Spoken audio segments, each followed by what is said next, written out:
Panel, and joining me today, PIX Politico reporter Ayana Harry, New York City reporter with Politico, Jeff Coltin, and reporter for the city, Katie Honan. So great to have all three of you here on the panel this morning. A lot going on, guys, with the migrant crisis, right? This is obviously the top story in New York City. We just had the Deputy Mayor of Communications on, Fabian Levy. And begin with you, Ayana, right?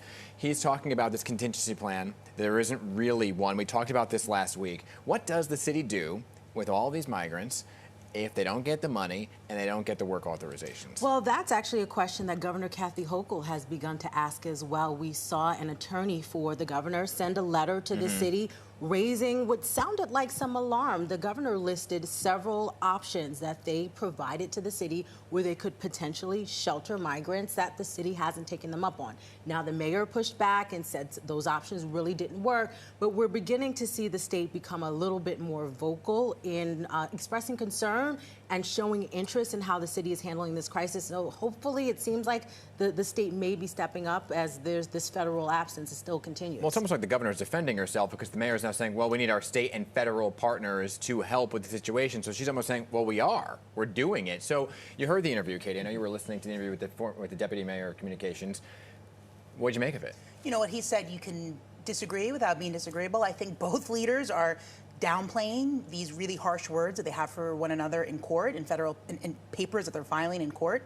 I think there's been lots of criticism for Governor Hochul. What took you more than a year to kind of show such a strong stance in what was a New York City crisis? You know, there are other parts of the state that can bring in some of these asylum seekers. But yeah, I think they're both downplaying it. They deny that they're fighting, but when you read the words of what they're saying, they do seem to be at odds. But is it a denial of fighting because, Jeff, you don't want to have a situation which was former Governor Andrew Cuomo, and thank you very much. Wow, it feels like years ago. And de Blasio, my gosh, you miss a year, you miss a lot. But it feels like you don't want to get into that situation. Exactly. And in fact, I mean, Adams has mentioned probably once a month for every month of his mayoralty, we don't fight like they used to. Right. He's very proud of that fact, and he's still proud of that fact. So he is trying to, even as there are certainly many policy disagreements between Team Hochul and Team Adams, to present this like unified look. But I mean, that said,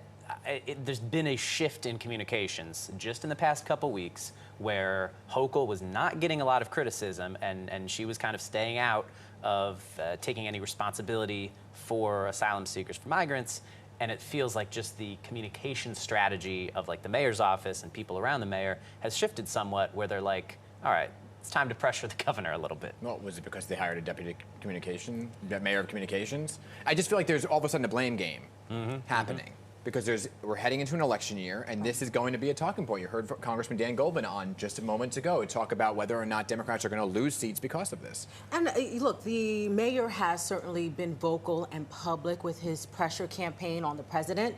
We don't have any indication that it's really working. So it seems like perhaps the mayor and his team is saying, okay, if we're not getting the help from the federal government, we've got to turn and shift somewhere because we cannot shoulder the blame for this. I mean, I was at a rally outside of Creedmoor, and many of the signs said Adams one-term mayor. So I think they're certainly feeling the heat for this crisis in City Hall and trying to find sort of ways to deflect, but also trying to find help that's so desperately needed. Yeah, this is going to stay in the headlines, I'm sure. But let's move on to the other big story that happened last week, and that was the Georgia indictment against former President Trump, right? This is the fourth indictment. But in this one, tied back locally, is the former mayor of New York City, Mayor Rudy Giuliani, right? And there are RICO charges, which is very much tied to mob cases, which is what he went after when he was a prosecutor. Katie, I wanted to get your thoughts on this too, first and foremost, because, you know, before we were talking to America's mayor, here now charged, indicted. And he was known as Mr. RICO, who really went after a lot of these mafia cases, and a lot of their lawyers, I know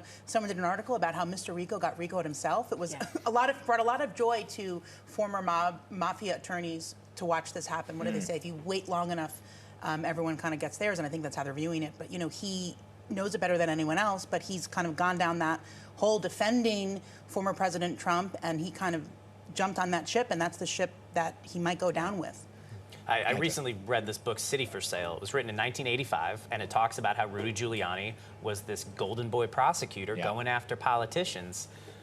Wow, is it fascinating reading that in the year, you know, I was reading in 2021 or whatever. I mean, just things have really changed. Yeah, from 1985 to going after politicians to now being on the other side, being the, you know, guy in politics who the feds are going after. Right, but this is the fourth indictment now, Ayana, for the former president. We're heading into the election year, of course, right? And he's still, it's a runaway train in terms of the poll numbers. It is, and I don't know what, if anything, will shift that, but I think it's become clear that for supporters of the former president, a criminal indictment doesn't seem to shake them.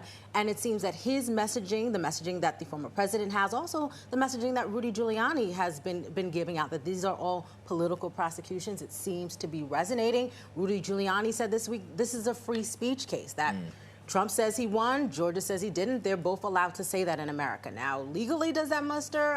I don't know, but it seems that there are supporters that are believing what they are saying, that are listening in, that are tuning in, and that are holding strong. And inching now, you know, for number two is DeSantis and Chris Christie. Trump coming out, former president, saying, well, I have some information on Chris Christie that I'll release at a later time. We'll see how all that plays out. We're getting the wrap. Ayana, Jeff, Katie, great to have all of you here as always.